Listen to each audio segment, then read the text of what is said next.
Students 11वीं class की उर्दू के सवाल नंबर 4 की बात करें तो वो है सबक का खुलासा लिखें। 11वीं क्लास की उर्दू में ये सवाल नंबर 4 है।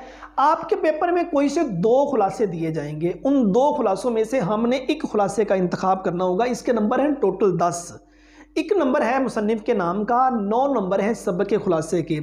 अब सेकंड सवाल ये है कि इसको टाइम कितना देना है। 15 से 20 मिनट में आपने सबक का खुलासा लिखना है।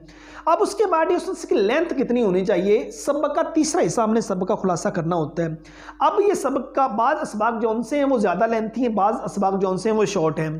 तो 1.5 से 2 सफ़े आप सबक की जो खुलासा है वो डियर स्टूडेंट्स आप लिख सकते हैं।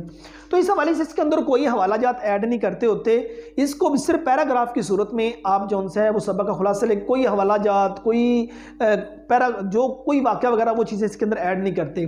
तो असबाक के खुलासे के हवाले से अगर बात करें तो चंद अहम असबाक जौन से वो अगर आप ये अच्छी तरह याद कर लेते हैं तो इनमें इंशाल्लाह उम्मीद की जाती है एक सबक का खुलासा ज़रूर आ जाएगा।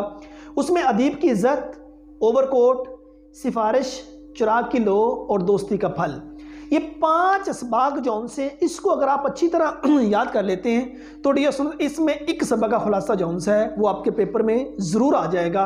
तो जिसको हल करके आप अच्छे नंबर जौन से हैं वो हासिल कर सकते हैं। कटिंग से अवॉइड कीजिए, ठीक है। कहीं अगर कटिंग हो जाती है दोनों साइडों पे ब्रैकेट लगा के ऊपर हल्का सा क्रॉस लगा दीजिए, वो भी पेन से लिखिए या जेल पेन से लिखिए और ब्लू मार्कर का इस्तेमाल कीजिए, ब्लैक मार्कर भी इस्तेमाल ना कीजिए। और हमेशा एक नए सफ़े से जौन सा सवाल है वो स्टार्ट कीजिए।